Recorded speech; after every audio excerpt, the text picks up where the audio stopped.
En los días oscuros del Imperio Romano, cuando ser cristiano equivalía a firmar su propia sentencia de muerte, existía una mujer de noble cuna y corazón firme, Julieta, conocida también como Santa Julita. Era viuda y madre de un pequeño niño llamado Quirico, su única compañía y tesoro más preciado. Vivía en Eniconio, en la región de Licaonia, actual Turquía, cuando el emperador Diocleciano desataba una de las más sangrientas persecuciones contra los cristianos de todo el imperio. Los edictos eran claros. Cualquier persona que confesara la fe cristiana debía renegarla públicamente, adorar a los dioses paganos y rendirse ante la figura imperial, o enfrentarse a un castigo cruel e irreversible. No importaba la edad, el sexo ni la condición social. Todos eran blancos de la represión. Antes de comenzar esta jornada sobre la vida de Santa Julieta, quiero saber tu opinión. ¿Ya conocías la hermosa historia Santa Julieta? ¿Sabías que él es conocido por sus milagros increíbles? ¿Has recibido alguna bendición de Santa Julieta? Escribe en los comentarios. Leeré todos y dejaré un corazoncito en tu comentario. Aprovecha para suscribirte al canal, dejar tu like y compartir con tus amigos para no perderte ningún video. Julieta, aunque era rica, comprendía que sus bienes no podrían salvar ni a ella ni a su hijo del odio desatado. Las casas eran saqueadas, las iglesias destruidas, y los vecinos traicionaban a vecinos a cambio de monedas o favores. Sabía que la ciudad ya no era segura. Sabía que el enemigo acechaba por todas partes. Pero no era el temor lo que movía su corazón. Era el amor. Amor por su hijo, por su fe y por un Dios al que no estaba dispuesta a renunciar. Una noche silenciosa, sin despedidas ni miradas atrás, Julieta recogió lo poco que le quedaba. Un manto desgastado, un crucifijo de madera que llevaba colgado al cuello, y tomó la mano de su pequeño Quirico. Salieron al amanecer, cuando la bruma aún cubría los caminos. Dejaron atrás su hogar, sus posesiones, sus recuerdos, todo lo material. Emprendieron un viaje incierto por senderos ocultos, caminos polvorientos y montañas escarpadas, huyendo de la sombra del poder romano que se extendía como una mancha de sangre por todo el mundo conocido. Pasaron por Seleucia, una ciudad que en otros tiempos había sido refugio para muchos cristianos. Pero el eco de la persecución ya resonaba también entre sus muros. No podían quedarse. Continuaron hasta Tarso, tierra natal de San Pablo, esperando hallar algún rincón de misericordia o algún rostro compasivo que los acogiera. Sin embargo, la esperanza pronto se vería traicionada por la crueldad de los hombres. En Tarso, los soldados imperiales los reconocieron. No era difícil identificar a una mujer con el porte de nobleza y la mirada altiva de quien no se arrodillaba ante ídolos falsos. Fueron arrestados sin piedad. Les arrebataron la libertad. Los empujaron entre cadenas y los arrastraron al palacio del gobernador Alejandro, un hombre ambicioso, despiadado y fiel servidor del emperador. Para él, no existía mayor gloria que arrancar confesiones bajo tortura y exterminar el cristianismo desde su raíz. Julieta fue presentada como una criminal. Quirico, con apenas 3 años, se aferraba al vestido de su madre, sin comprender el peso de los acontecimientos que lo envolvían. No lloraba, solo miraba, curioso e inquieto, mientras su madre mantenía una compostura que desconcertaba a los soldados. La noticia del arresto de una mujer cristiana valiente corrió por los pasillos del tribunal. Los funcionarios sabían que presenciarían algo inusual. El gobernador ordenó que Julieta fuera interrogada de inmediato. La acusación era clara: confesar su fe y negarla públicamente. Bastaba con una palabra, con un gesto, para salvar su vida. Bastaba con inclinarse ante las estatuas de Júpiter y Marte y ofrecer incienso como señal de sumisión. Pero Julieta, con voz firme, se limitó a decir: «Soy cristiana y lo seguiré siendo hasta el último aliento». El aire se tensó. No era la respuesta que el gobernador esperaba. La mirada de Julieta no temblaba, no suplicaba. En sus ojos se reflejaba una paz que solo los santos conocen, la certeza de que la muerte no es el final, sino la puerta hacia la gloria eterna. Alejandro, irritado por su desafío, ordenó que la separaran de su hijo. «Quizás sin el niño, su fe se debilite», murmuró entre dientes. Pero cometía un error. No sabía que estaba enfrentando a una madre cuya fuerza provenía precisamente de su amor. Quirico ronó cuando lo arrancaron de los brazos de Julieta. Era pequeño, pero su alma ya había sido tocada por la gracia de Dios. El niño sabía que lo que ocurría no era normal. Su llanto no era solo de miedo, sino de impotencia. Gritó el nombre de su madre y ella, incluso en cadenas, le respondió con ternura: «Dios está contigo, mi pequeño, no temas». Así comenzaba la historia de una madre y un hijo que, juntos, se adentrarían en el camino del martirio. Lo que parecía una simple confesión se transformaría en un testimonio eterno. Aquel día, en los mármoles fríos del Palacio Romano, se escribía con sangre la primera página de una historia que el tiempo no podría borrar. Una historia de valor, fe y amor más fuerte que la muerte. De nuevo Quirico lloró al ver su madre ser llevada a una habitación oscura. Mientras sus pequeñas manos se estiraban hacia ella, su voz tímida trataba de repetirla: «Yo soy también cristiano». El juicio de la fe.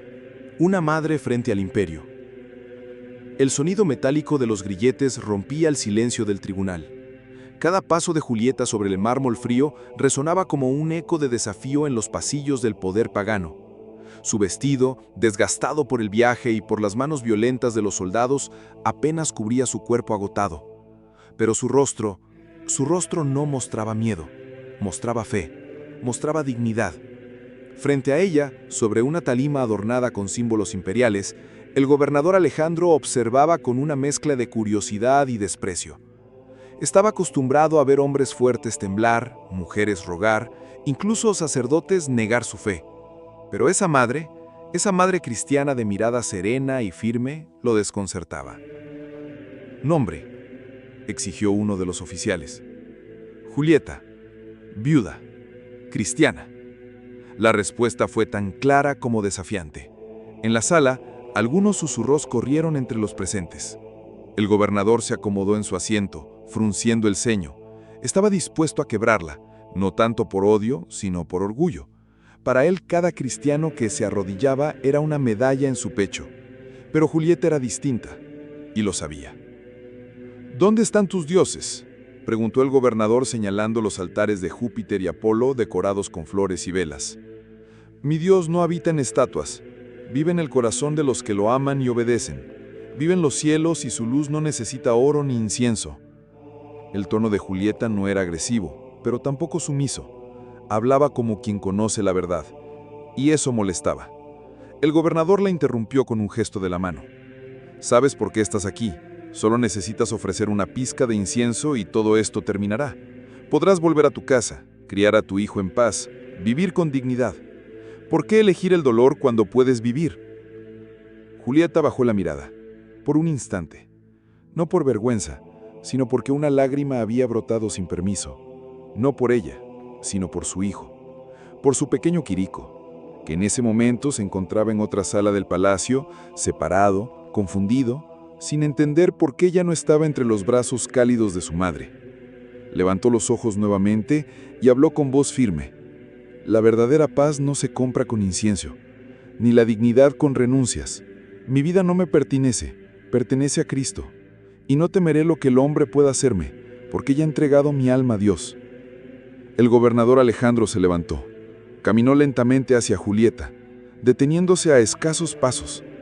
La miró de arriba abajo y le dijo con tono helado: «¿Estás dispuesta a sacrificar a tu hijo por tu obstinación? ¿Estás dispuesta a ver cómo sufre por culpa de tu fe ciega?». Julieta tembló por dentro. No había amenaza más dolorosa que esa, pero no mostró debilidad. Sabía que aquel hombre intentaba doblegarla usando lo más sagrado que tenía, su amor de madre. Sabía también que el enemigo siempre ataca donde el alma es más vulnerable. Y respondió con un susurro que resonó más que un grito: «Mi hijo no es mío, es de Dios. Si Él decide llamarlo al cielo, lo recibiré con gratitud. porque prefiero verlo mártir en el reino de los cielos que esclavo de la mentira aquí en la tierra. Aquellas palabras fueron como un golpe al orgullo del gobernador. El auditorio quedó en silencio. Incluso algunos soldados miraron al suelo avergonzados por estar del lado del poder injusto. El juez no podía permitir que esa mujer ganara la batalla moral. Ordenó que comenzaran los tormentos. Trajeron látigos, anzuelos de hierro, instrumentos de tortura diseñados para quebrar carne y espíritu. Julieta fue amarrada a una columna en el centro del tribunal. Los golpes comenzaron, uno tras otro, desgarrando su espalda, sus piernas, sus abrazos. La sangre salpicaba el suelo como una advertencia. Pero su rostro seguía elevado. No gritaba, solo murmuraba oraciones. Sus labios rotos y resecos pronunciaban el nombre de Jesús como un faro en medio de la tormenta. En un momento, un joven centurión se acercó al gobernador y le dijo en voz baja: «El niño está gritando. Llama a su madre. No para de decir que también es cristiano». Alejandro entrecerró los ojos. Algo dentro de él comenzaba a tambalear. ¿Cómo era posible que esa fe enfermiza contaminara incluso a un niño de 3 años? Mandó traer al pequeño Quirico al tribunal. La escena fue desgarradora. El niño entró corriendo, con las manos atadas, sucio, confundido, pero con los ojos brillantes. Al ver a su madre cubierta de sangre, intentó liberarse de las manos del soldado. «¡Mamá!», gritó con fuerza. «¡Mamá! Yo también creo en Jesús. Yo también lo amo». Julieta, al borde del desmayo, alzó la cabeza con el poco aliento que le quedaba. Al ver a su hijo, sus ojos se llenaron de luz. No de miedo, no de pena, de orgullo, porque en ese momento comprendió que no estaba sola en el martirio, que la semilla que había sembrado en el corazón de su hijo había florecido, aún en medio del dolor. El gobernador furioso mandó callar al niño, pero Quirico seguía gritando, proclamando su fe con la inocencia y el fuego de quien no conoce el miedo. Y así, madre e hijo frente al poder más cruel de la tierra, se encontraban más unidos que nunca, no por la sangre, sino por la fe, por una fe que ni el látigo ni la espada podrían destruir. El grito del inocente, la ira del gobernador. El aire en el tribunal se había tornado denso, casi irrespirable. El silencio era tan profundo que hasta el más leve sollozo de Quirico se escuchaba como un trueno en los corazones de quienes presenciaban aquella escena. El pequeño, de apenas 3 años, se había soltado bruscamente de las manos del soldado y corría descalzo por el suelo de mármol, sin importarle la sangre que manchaba el camino. Su madre, Santa Julieta, continuaba atada a la columna, con el cuerpo lacerado, pero con la mirada viva, ardiente, como una llama que se negaba a apagarse. Cuando Quirico llegó hasta ella, los soldados intentaron detenerlo, pero algo sobrenatural parecía protegerlo. El niño, con sus manos diminutas, tocó los pies ensangrentados de su madre y levantó la vista, clavando sus ojos en los de ella. «Mamá, yo también amo a Jesús», susurró, pero con la convicción de un guerrero. Aquel instante, efímero y eterno al mismo tiempo, hizo temblar el alma de todos los presentes. El gobernador Alejandro, que observaba desde su trono, se puso de pie bruscamente. Su rostro enrojecido, marcado por la ira, reflejaba una mezcla de incredulidad y furia. ¿Cómo era posible que un niño, una criatura apenas consciente del mundo, hablara con tal firmeza sobre Cristo? ¿Qué clase de fe era esa que ni el dolor, ni la muerte, ni la infancia podían destruir?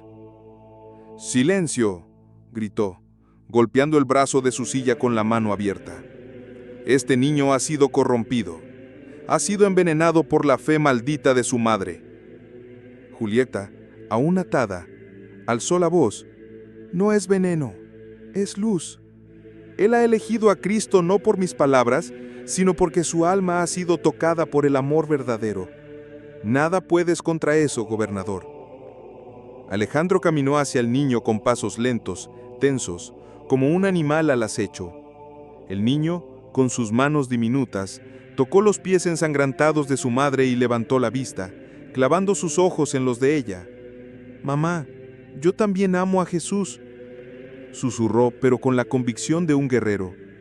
Aquel instante, efímero y eterno al mismo tiempo, hizo temblar el alma de todos los presentes. El gobernador Alejandro, que observaba desde su trono, se puso de pie bruscamente. Su rostro enrojecido, marcado por la ira, reflejaba una mezcla de incredulidad y furia. ¿Cómo era posible que un niño, una criatura apenas consciente del mundo, hablara con tal firmeza sobre Cristo? ¿Qué clase de fe era esa que ni el dolor, ni la muerte, ni la infancia podían destruir? ¡Silencio!, gritó, golpeando el brazo de su silla con la mano abierta. Este niño ha sido corrompido. Ha sido envenenado por la fe maldita de su madre. Julieta, aún atada, alzó la voz. No es veneno, es luz. Él ha elegido a Cristo no por mis palabras, sino porque su alma ha sido tocada por el amor verdadero.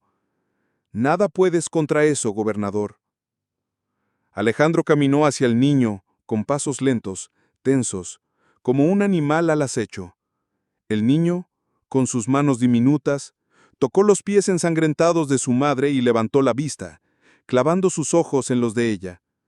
«Mamá, yo también amo a Jesús», susurró, pero con la convicción de un guerrero. Aquel instante, efímero y eterno al mismo tiempo, hizo temblar el alma de todos los presentes. El gobernador Alejandro, que observaba desde su trono, se puso de pie bruscamente. Su rostro enrojecido, marcado por la ira, reflejaba una mezcla de incredulidad y furia. ¿Cómo era posible que un niño, una criatura apenas consciente del mundo, hablara con tal firmeza sobre Cristo? ¿Qué clase de fe era esa que ni el dolor, ni la muerte, ni la infancia podían destruir? «¡Silencio!», gritó, golpeando el brazo de su silla con la mano abierta. Este niño ha sido corrompido. Ha sido envenenado por la fe maldita de su madre. Julieta, aún atada, alzó la voz. No es veneno, es luz. Él ha elegido a Cristo no por mis palabras, sino porque su alma ha sido tocada por el amor verdadero. Nada puedes contra eso, gobernador.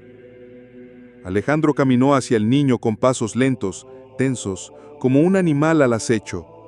El niño, con sus manos diminutas, tocó los pies ensangrentados de su madre y levantó la vista, clavando sus ojos en los de ella. «Mamá, yo también amo a Jesús». Ese fue el momento en que la oscuridad se apoderó por completo del alma del gobernador. En un exceso de rabia ciega, irracional, levantó al niño por los brazos y lo arrojó con violencia por las escaleras de piedra que llevaban al estrado. El cuerpo de Quirico golpeó los escalones con un sonido seco, horrendo, que pareció partir el aire. El impacto fue brutal. La cabeza del niño se estrelló contra el mármol, y su pequeño cuerpo quedó inerte al pie de la escalinata, como una flor arrancada de raíz. Un grito ahogado se escapó entre los labios de Julieta, pero no fue de desesperación. Fue un grito que nacía del alma, una mezcla de dolor y gloria. Sus ojos, aunque inundados de lágrimas, brillaban con una extraña paz. Observó el cuerpo de su hijo y en lugar de hundirse en el abismo del sufrimiento, cerró los ojos y susurró una oración. Gracias, Señor, porque mi hijo ha recibido tu corona, porque ha dado su vida por ti, como yo la daré también. Los presentes quedaron petrificados. Ni los soldados, ni los jueces, ni siquiera los asistentes paganos podían creer lo que acababan de presenciar. Habían visto morir a un niño, pero no de forma común. Habían presenciado el martirio de un alma pura, que con apenas 3 años había confesado a Cristo con mayor valor que muchos hombres adultos. El silencio era sepulcral. Hasta el gobernador, ahora con las manos temblorosas, parecía dudar de su propia victoria. Uno de los soldados intentó cubrir el cuerpo de Quirico con un paño, pero Julieta lo detuvo con la voz. No lo toquen, su sangre es sagrada, sus heridas son testigos de la verdad. Alejandro volvió a su asiento, con el rostro descompuesto. Por primera vez en su vida sentía miedo, no de la espada, ni de los enemigos, sino de lo invisible, de esa fuerza misteriosa que sostenía a Julieta, aún después de haber perdido lo más preciado que tenía. Ella seguía erguida, sangrando, temblando, pero de pie, con el alma intacta. Había visto morir a su hijo, sí, pero no lo había perdido, porque en su corazón sabía que él no había sido derrotado. sino glorificado. El ambiente en el tribunal era irreal. Parecía que algo había cambiado para siempre en ese lugar. El gobernador, con voz vacilante, ordenó que la llevaran de nuevo al calabozo. Pero aún al ser arrastrada por los guardias, Julieta no cesó de cantar. Con voz débil pero melodiosa, entonaba un himno antiguo, un canto de mártires que hablaba de victoria, de eternidad, de la promesa de un reino sin dolor. La sangre de Quirico aún brillaba en los escalones cuando las puertas del tribunal se cerraron con un estruendo. Afuera, las calles de Tarso seguían con su ritmo, sin saber que en ese día, un niño había derrotado al imperio y una madre había vencido al miedo. La madre de los mártires. El último aliento de Julieta. La celda donde encerraron a Julieta era húmeda, oscura y fétida. El aire era espeso, impregnado de moho y desesperanza, como si siglos de sufrimiento hubieran quedado atrapados en aquellas paredes de piedra. Pero ella no lloraba, no gritaba, no imploraba. Sentada en un rincón, con los brazos y las piernas marcados por la tortura, su alma permanecía elevada, como si el dolor físico ya no pudiera alcanzarla. Sus labios murmuraban oraciones en voz baja, y en cada suspiro, el nombre de su hijo se elevaba como incienso invisible hacia el cielo. Quirico, mi pequeño, ahora eres libre. Los carceleros, endurecidos por años de servicio, no podían evitar observarla con cierta reverencia silenciosa. Habían visto muchos prisioneros. Algunos suplicaban por misericordia, otros maldecían. Pero ella irradiaba algo inexplicable, una fuerza que no venía de la carne, ni del poder, sino de lo eterno. Algo en ella estremecía incluso al más insensible. Mientras la ciudad dormía, una de las mujeres esclavas, que había servido a Julieta en tiempos de nobleza, se acercó a su celda. Se llamaba Marcela. Conocía bien el carácter de su señora, fuerte, justo, pero lleno de compasión. Llevaba pan y agua escondidos bajo su manto, a riesgo de ser castigada. Cuando los guardias se distrajeron, logró acercarse a los barrotes. Julieta levantó la vista y sonrió apenas, con dulzura. ¿Todavía estás aquí, Marcela? ¿No has huido como los demás?, susurró. No podía irme, señora, no después de lo que han hecho, de lo que le hicieron a su hijo. Julieta bajó la mirada. Durante un instante, la fortaleza de su alma pareció ceder, y una lágrima rodó por su mejilla.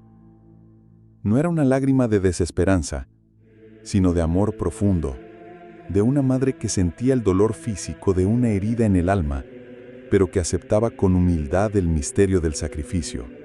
Él no murió en vano. Él está con Dios. Lo vi en sus ojos, Marcela. Cuando cayó por las escaleras, supe que ya no estaba aquí. Su espíritu había sido tomado por los ángeles. Y ahora me esperan a mí. Las noticias del martirio de Quirico comenzaron a circular entre los cristianos en la clandestinidad. Se decía que había muerto con el nombre de Cristo en los labios, que Julieta había soportado las torturas como una mártir de los tiempos antiguos, que ni la muerte de su hijo la había doblegado. Entre las sombras, en catacumbas y casas secretas, se rezaba por ella, se encendían lámparas en su nombre. Algunos incluso se atrevieron a llamar a Quirico el Niño Santo, el pequeño testigo, el mártir sin mancha. Al amanecer del día siguiente, el gobernador Alejandro ordenó que Julieta fuera traída de nuevo al tribunal. Esta vez, no había multitudes. El espectáculo ya había sido dado. Ahora solo quedaban los hombres del poder y una decisión final que debía ser ejecutada. Julieta fue arrastrada por los pasillos del palacio, descalza, ensangrentada, pero con la cabeza erguida. En su interior ya no sentía miedo, sentía paz. Sabía que el final estaba cerca y lo aceptaba como quien vuelve al hogar después de un largo viaje. Al llegar al tribunal, el gobernador no se levantó. Su rostro había perdido la arrogancia de los días anteriores. Había en él una sombra de duda, o quizás de temor. Miró a Julieta en silencio durante minutos. Tal vez esperaba una súplica. Tal vez esperaba que aquella mujer, después de haber perdido a su hijo, estuviera quebrada. Pero no era así. «Aún estás a tiempo de salvarte», dijo finalmente. «Una sola palabra, un solo gesto. Ofrece incienso a los dioses, Julieta, y todo esto terminará». Ella dio un paso al frente. Aunque el dolor la hacía tambalearse, su voz salió clara, fuerte, como el canto de un ave en medio de la tormenta. «Mis palabras no se compran. Mi fe no se vende. Has matado a mi hijo, y sin embargo no has vencido, porque no puedes matar lo que no comprendes. La verdad vive, incluso en medio de la sangre, y yo no renegaré de Cristo, ni hoy, ni nunca». El gobernador cerró los ojos. Su sentencia era inevitable. Hizo seña al verdugo, quien asintió sin hablar. Julieta fue conducida al patio del tribunal. Ahí, una piedra servía como altar de ejecución. El cielo estaba gris, y una brisa suave rozaba su rostro como una caricia de despedida. Se arrodilló sin ser forzada. Cerró los ojos y oró por última vez. No pidió venganza, no pidió justicia. Solo dijo: «Señor, recibe mi espíritu como recibiste el de mi hijo. Concédenos encontrarnos en tu gloria». El verdugo alzó la espada. Durante un breve segundo el mundo pareció detenerse. Y entonces, en un solo movimiento, la hoja cayó, y con ella, el cuerpo de Julieta se desplomó como una flor que entrega su última fragancia al viento. El silencio que siguió fue sepulcral. Los presentes no se atrevieron a hablar. Una mujer había muerto, pero no cualquiera. Había muerto una santa, una madre, una mártir, una columna de fe en medio de un mundo que se desmoronaba en crueldad y oscuridad. Nadie lo sabía aún, pero en aquel preciso instante, una nueva historia comenzaba a ser escrita. El milagro que no pedí. El sol se ocultaba detrás de las colinas de Nicomedia cuando dos siluetas encapuchadas se deslizaron entre las sombras del crepúsculo. El eco de las ejecuciones aún resonaba en el ambiente, como una herida abierta en el alma de la ciudad. Los cuerpos de Felicidad y su hijo estaban abandonados, inertes, mezclados con los de criminales comunes, sin honra, sin sepultura digna, como si el imperio quisiera pagar no solo la vida, sino también la memoria de su fe. Pero aquellas dos mujeres, siervas silenciosas de Felicidad, no podían permitir que el martirio terminara en la indiferencia. Sabían que aquella madre y aquel niño habían entregado la vida no por rebeldía, sino por amor incondicional al Cristo crucificado. Con el corazón apretado y lágrimas contenidas, ellas se acercaron a los cuerpos. El dolor de la muerte se mezclaba con el perfume de la fe que aún flotaba en el aire. Los guardias ya se habían dispersado, creyendo que su misión había terminado. Pocos sabían que el verdadero testimonio apenas comenzaba. Con manos temblorosas pero decididas, las siervas envolvieron los cuerpos en paños sencillos, como los de un nacimiento humilde, y los colocaron sobre una carreta cubierta. El silencio era roto solo por el crujir de las ruedas de madera y el sonido apagado de sus sollozos. Guiadas por la oscuridad y el valor, caminaron por senderos olvidados hasta llegar a un campo en las afueras de la ciudad, un lugar ignorado, donde los condenados eran enterrados lejos de los ojos del pueblo. Allí cavaron, con sus propias manos, una tumba discreta. No había flores, ni velas, ni cantos, solo tierra, dolor y fe. Pero mientras depositaban los cuerpos en el suelo, una paz misteriosa descendió sobre ellas. No era el fin, era el comienzo de algo sagrado. Y allí, entre quienes el mundo llamaba indignos, descansarían los que el cielo ya reconocía como justos. Los días siguientes fueron marcados por un silencio inquietante. La ciudad, que había visto el martirio con frialdad o con miedo, ahora empezaba a escuchar rumores. Algunos afirmaban que al amanecer siguiente, una luz extraña iluminó el campo de los ejecutados. otros que se oían cantos invisibles en la brisa de la madrugada. Pero lo que verdaderamente cambió el curso de la historia fue el surgimiento de una fuente, un manantial que brotó justo al lado de la tumba de Felicidad y su hijo. Nadie podía explicarlo. Los soldados intentaron ocultarla, pero la noticia se esparció como fuego en hierba seca. El agua pura y cristalina fluía sin cesar. Los primeros en acercarse fueron pastores y campesinos.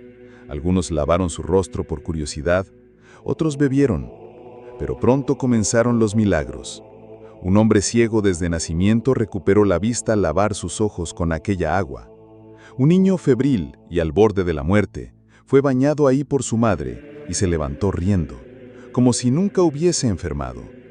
Personas con el corazón pesado, atormentadas por culpas y remordimientos, decían sentir una paz interior al acercarse al manantial, como si el perdón soplara allí con el viento. La noticia corrió por las aldeas vecinas y en poco tiempo, peregrinos empezaron a llegar de toda la región. Algunos venían buscando cura, otros por fe, pero todos eran tocados por algo que no podían explicar. Un amor silencioso, una fuerza invisible, una esperanza que brotaba como esa agua viva. El lugar, antes olvidado, se convirtió en santuario improvisado. Se cruzaban caminos entre Oriente y Occidente, entre ricos y pobres, entre cultos y sencillos. Todos venían con la misma pregunta en los ojos. ¿Quiénes eran aquella mujer y aquel niño que descansaban bajo la tierra y aún así sanaban al mundo? La fama del lugar y de sus mártires se expandió más allá de Nicomedia. Monjes bizantinos registraron los testimonios, llevándolos a Constantinopla y luego a Roma. En poco tiempo, iglesias y altares fueron dedicados en nombre de Felicidad y su hijo, a quienes comenzaron a llamar los puros mártires, por la inocencia del niño y la valentía de su madre.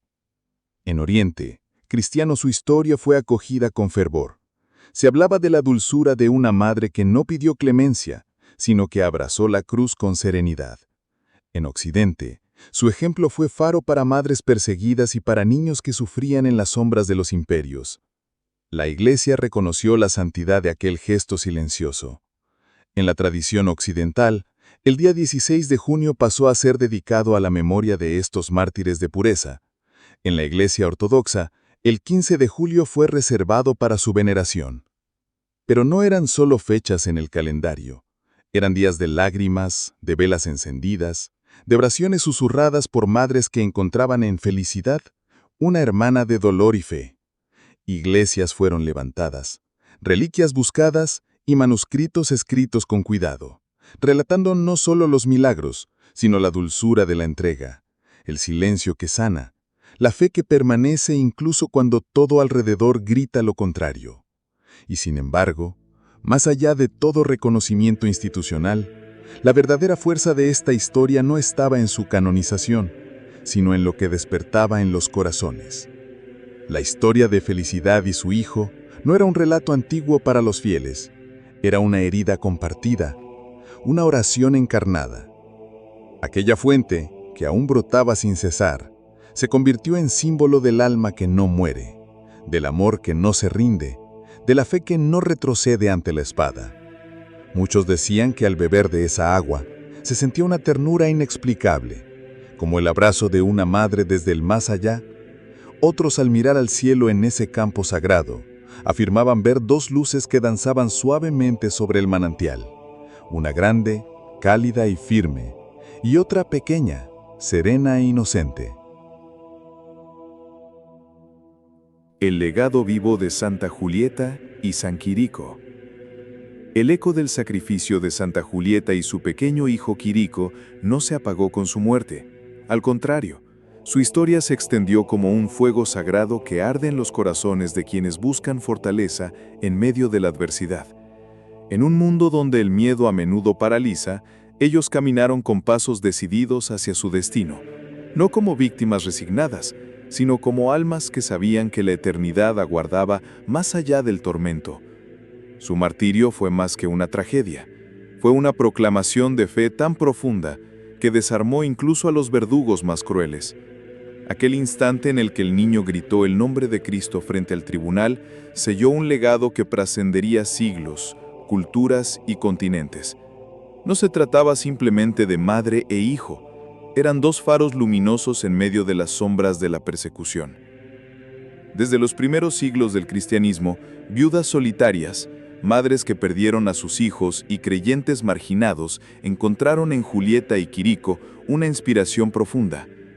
¿Qué otro ejemplo podía hablar con más verdad a una madre desolada por la injusticia? ¿Qué otro niño podía representar con tanta pureza el valor espiritual frente al absurdo de la violencia? A través del tiempo, imágenes de la madre abrazando a su hijo en el umbral de la muerte, o del pequeño Quirico elevando la vista al cielo mientras es azotado, fueron talladas en piedra, pintadas en frescos, oradas en silencio en capillas ocultas. Su imagen cruzó desiertos, montañas e imperios, hablando una lengua universal, la del amor absoluto, la del sacrificio que no busca gloria sino fidelidad a lo eterno. En las catacumbas de Roma, en los monasterios de Armenia, en las iglesias de Grecia y los altares de Francia, sus nombres fueron susurrados con reverencia. Relatos de sanaciones milagrosas, visiones celestiales y señales divinas comenzaron a rodear su memoria. En muchos pueblos antiguos se decía que los niños enfermos mejoraban al pasar la noche con una pequeña medalla de San Quirico bajo la almohada, o que madres estériles concebían si oraban ante una reliquia de Santa Julieta. Incluso en tiempos de guerras y exilios, cuando el cristianismo era forzado a esconderse en las sombras, la figura de esta madre mártir sostenía comunidades enteras como símbolo de esperanza viva. Pero más allá de los milagros físicos, el verdadero prodigio era interior. Muchas almas desbordadas por el dolor contaron cómo sus corazones fueron transformados al conocer la historia de estos dos mártires. Una viuda armenia del siglo VI, tras perder a sus 3 hijos en una epidemia, narró haber recuperado su fe al soñar con Julieta abrazando a Quirico en un campo lleno de luz. En el sueño, la santa le susurraba: «El amor nunca muere, solo cambia de forma». Desde entonces esa frase ha sido repetida entre generaciones de mujeres cristianas, como un canto de consuelo eterno frente a la ausencia. A lo largo de los siglos, los artistas se sintieron atraídos por la fuerza dramática de esta historia. En algunas pinturas bizantinas, Julieta es representada como una reina espiritual, vestida con túnicas rojas y doradas, mientras sostiene a su pequeño hijo ya herido, ambos con halos resplandecientes. En otras versiones occidentales más tardías, se les retrata en escenas de martirio, con expresiones serenas y manos alzadas hacia el cielo, como si en ese momento comprendieran el verdadero propósito de su dolor. Las leyendas populares también los rodearon de misticismo. Se decía que las lágrimas de Julieta caídas en la tierra durante su ejecución brotaban como perlas blancas en los campos, y que los niños que jugaban cerca del pozo milagroso donde fueron enterrados escuchaban risas y cantos en el viento al atardecer.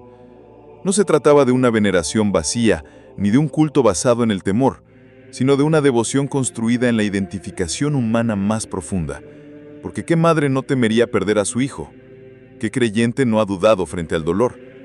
Julieta y Quirico ofrecían respuestas no con palabras, sino con gestos que hablaban de eternidad. No exigieron nada. No levantaron doctrinas, pero vivieron su fe hasta el extremo más sublime. Por eso su historia resiste el tiempo, porque habla directamente al espíritu. Incluso en tiempos modernos, en comunidades cristianas perseguidas en Oriente Medio o en aldeas pobres de América Latina, hay quienes mantienen pequeños íconos de Julieta y Quirico en altares improvisados, pidiendo protección, fuerza y consuelo. Son madres de familia, abuelas en luto, niños huérfanos de guerra o de abandono que, al ver el rostro de estos dos mártires, sienten que no están solos. Ellos se han convertido en símbolo de resistencia espiritual, de amor que trasciende el sufrimiento y de fe que permanece intacta incluso bajo la hoja del martirio. Y así, mientras muchos nombres se pierden en el polvo de la historia, el de Julieta y Quirico continúa encendido, no por imposición, sino por necesidad. Son recordados donde hay dolor, donde hay añoranza, donde hay esperanza que se niega a morir. No son figuras del pasado, sino presencias vivas que siguen caminando junto a quienes sufren en silencio y creen en algo mayor que este mundo. Santa Julieta, mártir de la fe cristiana y ejemplo de valentía maternal, trasciende el tiempo como una figura que no solo enfrentó la persecución con firmeza, sino que lo hizo cargando en sus brazos el símbolo más puro del amor divino, su Hijo. Su historia, profundamente conmovedora y marcada por el sufrimiento redentor, encontró raíces profundas en el alma de miles de fieles alrededor del mundo.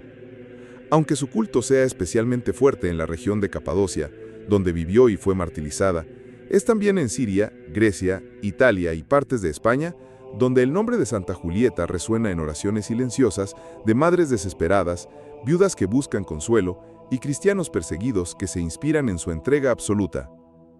En Italia, especialmente en la Toscana, algunas iglesias aún conservan reliquias e imágenes antiguas que la representan con un semblante de dolor sereno, sosteniendo en las manos una rama de palma, símbolo del martirio, y al pequeño ciriaco a su lado. La iconografía oriental, por su parte, suele mostrar a Julieta con el velo cubriendo su cabello, los ojos elevados al cielo y una llama encendida en el corazón, simbolizando la fe ardiente que ni siquiera el Imperio Romano pudo apagar. En España, comunidades cristianas la veneran como patrona de las madres sufrientes, y hay registros de pequeños santuarios dedicados a ella en regiones de Galicia y Andalucía, donde aún hoy los fieles encienden velas en su memoria.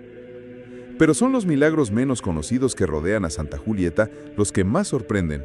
Se cuenta, por ejemplo, que en el siglo XII, durante una persecución religiosa en Antioquía, un grupo de mujeres cristianas se escondió en una antigua cripta e invocó a Julieta en oración. Al sonar sus nombres en agonía, una luz intensa iluminó el lugar y los soldados, confundidos y atemorizados, retrocedieron sin percibir que allí estaban sus presas. Otro relato misterioso y conmovedor data del siglo XVIII en la isla de Lesbos, cuando un niño mudo desde su nacimiento habría pronunciado las palabras «Madre Santa, gracias», tras tocar una reliquia de la mártir durante una procesión. También se atribuyen a Santa Julieta sanaciones emocionales profundas. Madres que perdieron a sus hijos en guerras o enfermedades relatan experiencias de consuelo espiritual inexplicable después de noches de oración ante su imagen. Sentimientos de culpa, rabia y desesperación fueron sustituidos por paz, resignación e incluso sueños reveladores donde Julieta aparece acogiéndolas con palabras de esperanza. Su nombre, por tanto, no es solo símbolo de sufrimiento, sino un faro para quienes aún caminan por valles sombríos en busca de redención. Santa Julieta es mucho más que una mártir del pasado. Es un testimonio vivo de fe, resiliencia y amor incondicional. Su historia sigue inspirando, consolando y fortaleciendo a quienes se arrodillan ante el dolor, pero se levantan con la certeza de que incluso en las tinieblas hay una luz que jamás se apaga.